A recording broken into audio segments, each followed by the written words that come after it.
स्वागत है आप सभी का दोस्तों आपके अपने YouTube channel study with Mahesh में। दोस्तों आज के इस वीडियो में हम बात करेंगे डीएलएड या बीटीसी फर्स्ट सेमेस्टर में जो आपका पेपर 2 है शिक्षण अधिगम के सिद्धांत। इसमें से हम अति लघुत्तरीय प्रश्नों को लेकर के बात कर रहे थे, जिसमें जो आपका पार्ट 1 है इसमें 1 से 25 तक की प्रश्नों को लेकर के बात की गई थी।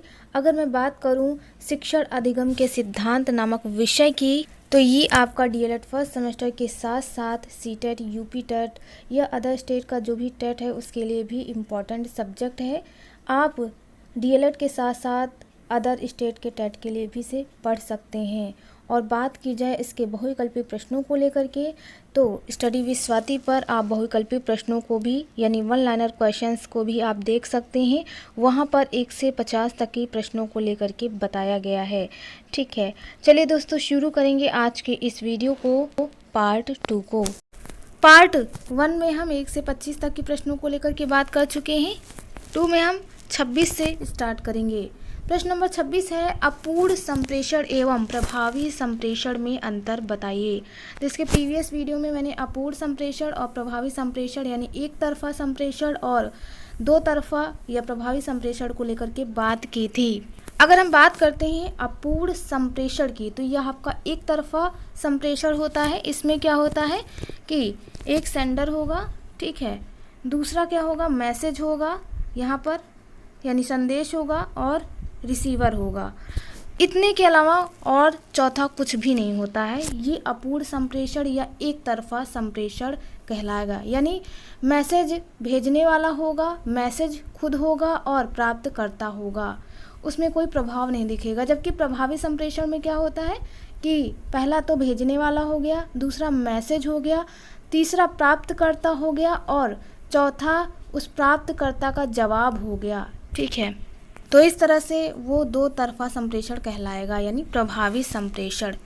प्रश्न नंबर 27 है, संप्रेषण संबंधी बाधाएं कौन कौन सी हैं। अगर हम बात करते हैं संप्रेषण संबंधी बाधाओं की, तो संप्रेषण की प्रभावशीलता में संप्रेषण परिस्थितियों तथा वातावरण का बहुत महत्वपूर्ण हाथ होता है। वातावरण शोरगुल युक्त होता है तो संप्रेषण की प्रभावशीलता को बनाए रखना कठिन हो जाता है। इस प्रकार बहुत सी ऐसी परिस्थितियां तथा तत्वों की गिनती की जा सकती है जो संप्रेषण में रुकावट या रुकावटें डालती हैं। इन प्रकारों में पहला है, तो इसमें पहला पॉइंट है शिक्षक का उच्चारण स्पष्ट ना होना। यानी जो टीचर है सामने जो चीज़ें बता रहा है, अगर वही सही से नहीं बताएगा, उच्चारित नहीं करेगा चीज़ों को, तो तथ्य स्पष्ट नहीं होगा, जिससे संप्रेषण में बाधा आएगी। सेकंड पॉइंट है बच्चों में रुचि का ना होना। अगर बच्चे में इंटरेस्ट नहीं है, रुचि का अभाव है, तो वो चीज़ों को नहीं सीख पाएगा और उसका संप्रेषण सही से नहीं हो पाएगा। थर्ड पॉइंट है शिक्षक का हाव भाव स्पष्ट ना होना। तो ये भी बहुत ही इम्पोर्टेंट रोल है। शिक्षक का हाव भाव अगर स्पष्ट नहीं है तब भी संप्रेषण संबंधी बाधाएं आएंगी। साथ ही अन्य भी बाधाएं हो सकती है, जैसे संप्रेषण सामग्री की कमी, संप्रेषण माध्यमों की कमी, ठीक है, भाषा की कमी, प्राप्तकर्ता संबंधी कमियां, वातावरण जन्य कमियां। तो इस तरह से संप्रेषण संबंधी अनेक बाधाएं देखने को मिलती हैं। प्रश्न नंबर 28 देखेंगे, प्रयोग प्रदर्शन विधि मुख्य रूप से किस कार्य के लिए उपयोगी है। अगर हम बात करें प्रयोग प्रदर्शन प्रविधि या विधि की, तो यह प्रविधि विज्ञान विषय में अधिक प्रयोग की जाती है। इसलिए विज्ञान की प्रयोगशालाएं बनाई जाती हैं। जब शिक्षण कार्य किसी वैज्ञानिक घटना की प्रकृति का स्पष्टीकरण करने के उद्देश्य से किया जाए तो उसके लिए यह प्रविधि अधिक उपयुक्त होती है। तो आप यहाँ पर देख पा रहे हैं कि ये विज्ञान शिक्षण के लिए अधिक उपयोगी बताई जाती है, क्योंकि विज्ञान शिक्षण में आप प्रयोगों द्वारा चीज़ों को सिद्ध करके बताते हैं, यानी प्रैक्टिकली चीज़ों को करके बताएंगे। प्रश्न नंबर 39 यानी 29 है, बाल केंद्रित शिक्षा क्या है अथवा बाल केंद्रित शिक्षा का क्या अर्थ है। जैसा कि आप सभी जानते हैं कि आधुनिक शिक्षा प्रणाली बाल केंद्रित शिक्षा पर आधारित है। इसमें शिक्षण का केंद्र बिंदु बालक होता है। ठीक है, इस विधि के अंतर्गत बालक की रुचियों क्षमताओं का ध्यान रखा जाता है, उसी को ध्यान में रखकर ही शिक्षण कार्य किया जाता है। इसमें व्यक्तिगत शिक्षण को अधिक महत्व दिया जाता है। स्वाभाविक रूप से अनुशासन स्थापित होता है इसमें, जिसमें बालक को स्वावलंबी बनाकर उसमें स्वतंत्रता की भावना उत्पन्न की जाती है। इसमें बालक के द्वारा स्वयं किए गए कार्य से उसे मानसिक संतुष्टि प्राप्त होती है। बाल केंद्रित शिक्षा के अंतर्गत बालक को स्वयं करने के अवसर या स्वयं सीखने के अवसर प्रदान किए जाते हैं। ठीक है, तो ये हो गया बाल केंद्रित शिक्षा। प्रश्न नंबर 30 है, शिक्षण पद्धति के अंतर्गत डाल्टन योजना का प्रतिपादन किसने किया? तो शिक्षण पद्धति के अंतर्गत डाल्टन योजना का प्रतिपादन हेलन पारखस्ट ने किया था। अगर हम बात करते हैं डाल्टन योजना पद्धति की, तो इस पद्धति में बालकों को उनकी कार्य क्षमताओं के अनुसार बांट दिया जाता है और बालकों पर समय सारणी तथा परीक्षा का कोई बंधन नहीं होता। तो ये हो गई डाल्टन योजना या डाल्टन पद्धति। प्रश्न नंबर 31 है, किस शिक्षण पद्धति में प्रथम बार बच्चों को लिखकर सिखाने की क्रिया में मांसपेशियों के संतुलन पर जोर दिया गया था? तो मॉन्टेसरी पद्धति में लिखकर सिखाने की क्रिया में मांसपेशियों के संतुलन पर जोर दिया गया था। अगर हम बात करें मॉन्टेसरी पद्धति को, तो इस पद्धति के जन्मदाता मारिया मॉन्टेसरी हैं। मॉन्टेसरी ने बालकों को अनेक वस्तुएं खेलने को देने की बात कही, जिसमें बालक खेल खेल में अनेक बातें सीख लेते हैं। ठीक है, प्रश्न नंबर 32 है, बहुकक्षा शिक्षण क्या है? तो जब शिक्षण कार्य कई कक्षाओं के बच्चों को एक साथ बैठाकर किया जाता है तो ऐसा शिक्षण बहुकक्षा शिक्षण कहलाता है। बहुकक्षा शिक्षण शिक्षण की नई विधा है। ठीक है, तो इस तरह से बहुकक्षा शिक्षण में जो शिक्षण कार्य है वो छात्रों के व्यवहार का अवलोकन करने तथा उनके व्यवहार की मंद गति का पता लगाने के लिए भी किया जाता है। ठीक है, प्रश्न नंबर 33 है, प्लेवे पुस्तक के लेखक कौन हैं? तो प्लेवे पुस्तक के लेखक हेनरी कॉल्डवेल कुक हैं। इन्होंने ही खेल की शिक्षण प्रणाली को दिया। ठीक है, अगर हम बात करें हेनरी कॉल्डवेल कुक की। प्रश्न नंबर 34 है यानी 34 है, वीडी भाटिया के अनुसार प्रेरणा सिद्धांत क्या है? तो मैंने इसके प्रीवियस वीडियो में प्रेरणा के सिद्धांत के बारे में बात की थी कि प्रेरणा बालक में रुचि पैदा करती है और जब वह एक बार किसी विषय में रुचि लेने लगता है तो वह उसे ध्यानपूर्वक पढ़ता है अथवा करता है। वह उसमें ध्यानमग्न होकर कोई कार्य करता है। इस प्रकार सीखने का कार्य आसान हो जाता है, चाहे वह आगे कठिन ही क्यों ना हो। ठीक है, प्रश्न नंबर 35 है, उत्तम शिक्षण अधिगम सामग्री की दो विशेषताएं बताइए। तो उत्तम शिक्षण अधिगम सामग्री की दो विशेषताएं पूछा है। उत्तम शिक्षण अधिगम सामग्री की कई सारी विशेषताएं होती हैं, जैसे शिक्षण अधिगम सामग्री बिना लागत की होनी चाहिए, शिक्षण अधिगम सामग्री अल्प लागत की होनी चाहिए, शिक्षण अधिगम सामग्री बच्चों हेतु हानिकारक नहीं होनी चाहिए, शिक्षण अधिगम सामग्री बहुउद्देशीय होनी चाहिए। ठीक है, तो इस तरह से एक उत्तम शिक्षण अधिगम सामग्री की कई सारी विशेषताएं देखने को मिलती हैं। प्रश्न नंबर 36 है, किन्हीं 4 शिक्षण सूत्रों का नाम बताइए या नाम लिखिए। आप सभी जानते हैं शिक्षण सूत्रों की संख्या कितनी है? 11 है। ठीक है, यहाँ पर 4 पूछिए तो आप 4 ही लिखिए। तो पहला है सरल से जटिल की ओर, दूसरा है स्थूल से सूक्ष्म की ओर, तीसरा है ज्ञात से अज्ञात की ओर, चौथा है पूर्ण से अंश की ओर, पांचवा अनिश्चित से निश्चित की ओर, छठा है प्रत्यक्ष से अप्रत्यक्ष की ओर, सातवां है विशिष्ट से सामान्य या उदाहरण से सिद्धांत की ओर, आठवां है विश्लेषण से संश्लेषण की ओर, नवा है मनोवैज्ञानिक से तर्क संगत की ओर और 10वां है अनुभूत से युक्त या तर्कपूर्ण की ओर।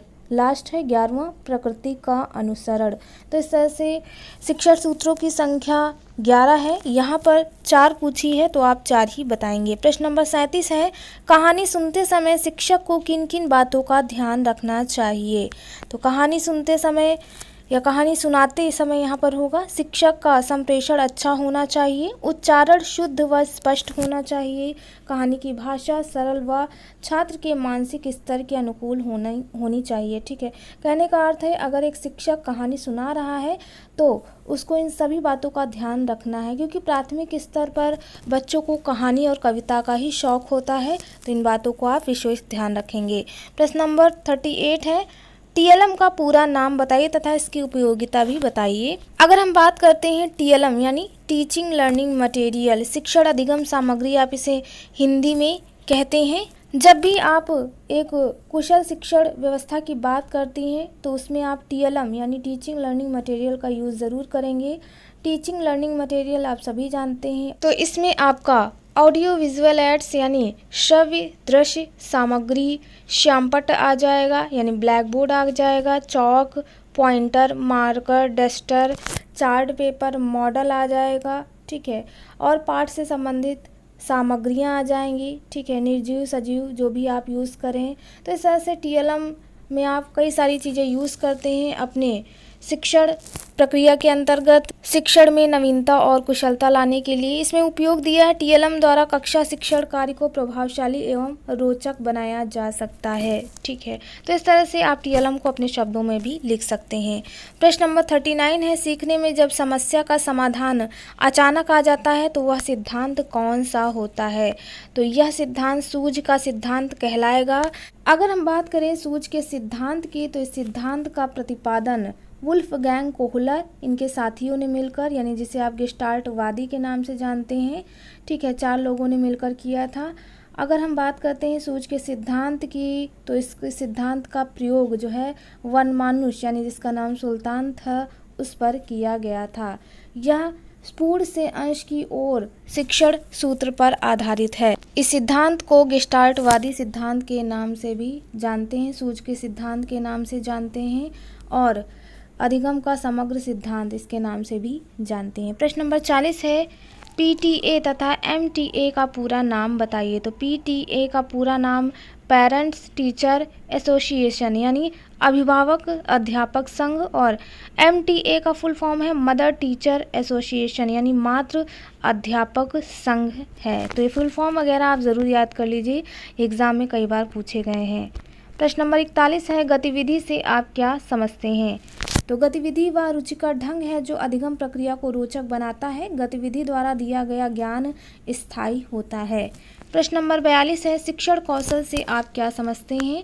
तो शिक्षण कौशल वह आधार है जिससे अध्यापक शिक्षण कार्य प्रभावी तथा रोचक ढंग से संपादित करता है। गेज ने अपनी परिभाषा में लिखा है कि शिक्षण कौशल एक विशेष अनुदेशन क्रिया है जिसका प्रयोग अध्यापक अपने कक्षा में करता है, ठीक है। प्रश्न नंबर 43 यानी 43 है, अपेक्षित अधिगम प्रतिफल क्या है? तो प्रश्न 43 में कहा है अपेक्षित अधिगम प्रतिफल। कहने का अर्थ है, अपेक्षित का अर्थ है निर्धारित न्यूनतम दक्षताएं जिनकी आशा की जाए। अधिगम का अर्थ है सीखना, स्तर का अर्थ है उपलब्ध स्तर। इस तरह से अपेक्षित अधिगम स्तर का अर्थ है कि प्रत्येक कक्षा व विषय के लिए निश्चित न्यूनतम दक्षताओं को प्रत्येक बच्चा निश्चित रूप से प्राप्त करे। अपेक्षित स्तर की संप्राप्ति के लिए 3 अधिगम अनुभव हैं जो इस प्रकार हैं: ज्ञानात्मक अधिगम अनुभव, भावात्मक अधिगम अनुभव और क्रियात्मक अधिगम अनुभव। यानी सीखने का जो स्तर है वो न्यूनतम अधिगम स्तर पर आधारित है, ठीक है। प्रश्न नंबर 44 है, किन्हीं 4 शिक्षण प्रविधियों का नाम बताइए।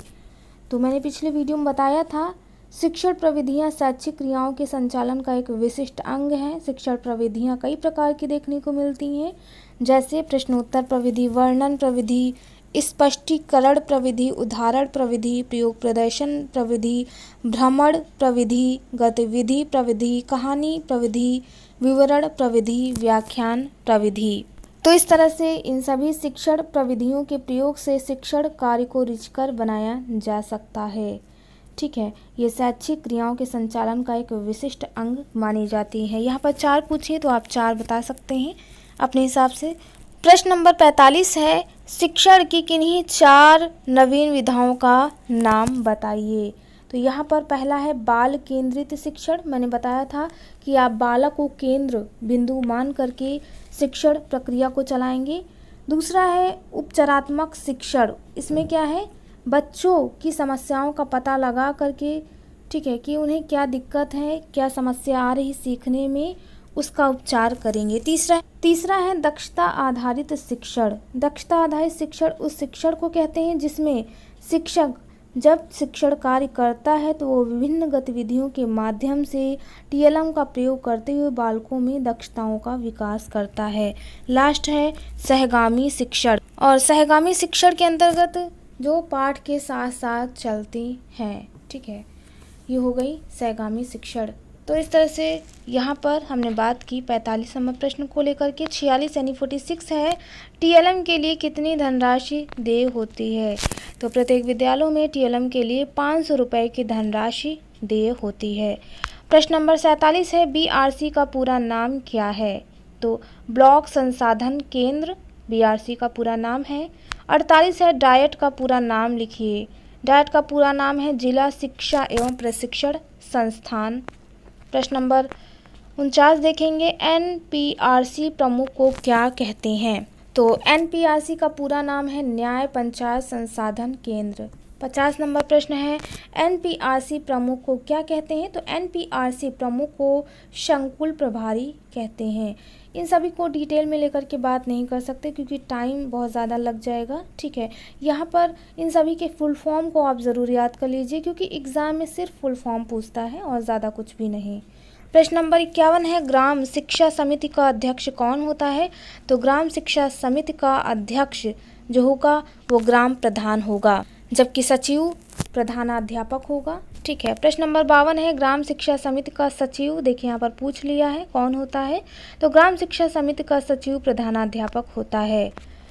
53 है, राज्य शिक्षा संस्थान कहाँ है? तो राज्य शिक्षा संस्थान इलाहाबाद में है, यानी यूपी में। प्रश्न नंबर 54 है, राज्य विज्ञान शिक्षा संस्थान कहाँ है? तो राज्य विज्ञान शिक्षा संस्थान पूछा, ये भी आपका इलाहाबाद में है, ठीक है। प्रश्न नंबर 55 है, राज्य हिंदी संस्थान कहाँ है? तो राज्य हिंदी संस्थान वाराणसी में है। प्रश्न नंबर 56 यानी 56 है, आंग्ल भाषा शिक्षण संस्थान कहाँ है? आंग्ल भाषा शिक्षण संस्थान ये भी आपका इलाहाबाद में, ज़्यादातर आपका इलाहाबाद में ही ये संस्थान देखने को मिल रहे हैं। 57 नंबर प्रश्न है, मनोविज्ञान और निर्देशन विभाग कहाँ है? तो मनोविज्ञान और निर्देशन विभाग इलाहाबाद में स्थित है। 58 नंबर प्रश्न है, राज्य शैक्षिक तकनीकी संस्थान कहाँ है? तो राज्य शैक्षिक तकनीकी संस्थान लखनऊ में है। 49 नंबर है प्रश्न, राज्य परियोजना कार्यालय कहाँ है? राज्य परियोजना कार्यालय लखनऊ में है। प्रश्न नंबर 60 यानी 60 है, सीमैट कहाँ है? तो सीमैट इलाहाबाद में है। आज के इस वीडियो में है प्रश्न नंबर 60 पे रुकेंगे, इसके नेक्स्ट वीडियो में रेस्ट ऑफ द क्वेश्चंस को लेकर के बात की जाएगी। तो उम्मीद है आप सभी को हमारा यह वीडियो पसंद आया हो।